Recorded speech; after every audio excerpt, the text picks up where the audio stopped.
Oke, mari kita bedah satu topik yang penting banget nih. Kita semua kan punya 24 jam yang sama setiap hari. Tapi pernah nggak sih kepikiran kenapa hasilnya bisa beda jauh? Nah, kita akan lihat bareng-bareng gimana orang-orang sukses itu ngelola aset mereka yang paling berharga, waktu. Dan kuncinya, ternyata ini bukan soal jadi orang yang paling sibuk. Kita mulai dari kalimat yang jujur aja, nusuk banget ini. Sering banget kan kita dengar atau mungkin kita sendiri yang bilang, wah gila sibuk banget hari ini.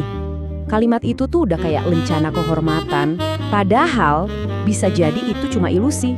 Dan ini dia akibatnya, rasa capek yang luar biasa di penghujung hari. Tapi pas kita lihat lagi, kok kayaknya nggak ada kemajuan yang berarti ya di hidup kita?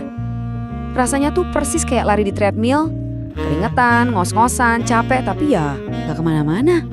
Ini jebakan yang harus banget kita hindari. Nah, ini dia pertanyaan intinya. Kalau bukan kesibukan yang jadi pembeda, terus apa dong? Jawabannya itu ada di perubahan cara kita mikir. Sebuah perbedaan mindset yang fundamental banget. Oke, sekarang kita kupas ya, apa sih bedanya? Lupakan dulu soal aplikasi-aplikasi canggih buat ngatur waktu. Semuanya itu berawal dari cara kita memandang waktu itu sendiri. Apakah waktu itu cuma sekedar wadah kosong yang harus diisi? Atau sebuah aset berharga yang harus dialokasikan dengan super strategis? Nah, ini dia kontras utamanya. Di satu sisi, ada mentalitas mengisi waktu. Artinya gini, setiap ada waktu luang, langsung aja diisi sama aktivitas apapun yang datang, tanpa disaring, reaktif banget. Di sisi lain, ada mentalitas memilih prioritas. Di sini, waktu itu secara sadar dan proaktif dialokasikan hanya untuk hal-hal yang paling penting.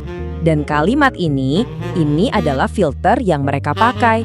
Kita tuh sering banget kejebak sama hal-hal yang sifatnya mendesak. Notifikasi email yang masuk terus, telepon bunyi, permintaan dadakan. Padahal hal-hal itu belum tentu penting buat tujuan jangka panjang kita. Kemampuan buat bedain dua hal ini, wah itu superpower. Oke, jadi kita udah paham nih beda mindsetnya. Pertanyaan selanjutnya, gimana cara nerbitinnya secara praktis? Yuk kita lihat beberapa alat bantu yang bisa ngubah kita dari yang cuma sibuk jadi benar-benar produktif. Alat pertama yang luar biasa ampuh adalah prinsip 80-20 atau sering juga disebut prinsip Pareto. Konsepnya tuh simpel banget, tapi dampaknya bisa mengubah cara pandang kita total. Intinya, nggak semua usaha itu ngasih hasil yang sama. Coba dia lihat di slide ini, jelas banget. Sebagian besar hasil Anda, sekitar 80%, itu ternyata datang dari sebagian kecil banget aktivitas Anda, cuma sekitar 20%. Misalnya di bisnis, sering banget 80% penjualan itu datang dari 20% pelanggan setia. Tugas kita apa? Ya cari tahu mana nih yang masuk ke 20% ini, terus fokusin semua energi kita ke sana. Alat praktis berikutnya ini kedengarannya nyampang, tapi jujur deh, buat banyak orang ini susah banget dilakuin, yaitu keberanian buat bilang tidak ke hal-hal yang ada di luar 20% prioritas kita tadi. Nah, poin krusialnya ada di sini, di cara kita memandangnya. Bilang tidak itu bukan tindakan negatif atau nolak orang lain loh.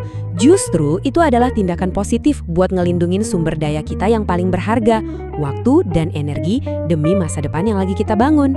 Sekarang kita masuk ke landasan filosofis di balik semua ini. Kenapa sih pendekatan ini penting banget? Karena ini menyangkut cara kita menghargai aset paling fundamental yang kita semua punya. Ini dia definisinya. Uang hilang bisa dicari lagi, barang rusak bisa dibeli lagi. Tapi waktu, 1 detik aja yang udah lewat nggak akan pernah bisa kembali. Ini adalah aset yang sifatnya mutlak terbatas. Titik. Saya mau Anda benar-benar meresapi kalimat ini. Ini adalah jangkar pengingat yang harus selalu ada di kepala kita setiap kali kita mau memutuskan akan melakukan apa dengan menit atau jam berikutnya. Uang bisa datang dan pergi, tapi waktu cuma bisa pergi. Nah, setelah kita paham beda mindsetnya dan juga alat-alatnya, sekarang waktunya kita arahin cermin ke diri kita sendiri. Dan ini adalah bagian yang paling penting, refleksi pribadi. Pertanyaan ini butuh kejujuran yang brutal. Apakah kesibukan Anda hari ini tuh benar-benar lagi ngebangun sesuatu, nyusun bata demi bata, menuju tujuan Anda? Atau jangan-jangan kesibukan itu hanyalah cara buat lari, cara buat menunda ngadepin masalah atau keputusan penting yang sebenarnya perlu Anda ambil. Sebagai penutup, ingat ini baik-baik. Memilih untuk terus-menerus sibuk dengan hal-hal kecil itu adalah sebuah pilihan yang mudah. Tapi berhenti sejenak, berpikir, dan secara sadar memutuskan apa yang jadi prioritas utama Anda, nah itu adalah sebuah keputusan. Keputusan yang akan mengubah segalanya. Dan pilihan itu ada di tangan Anda.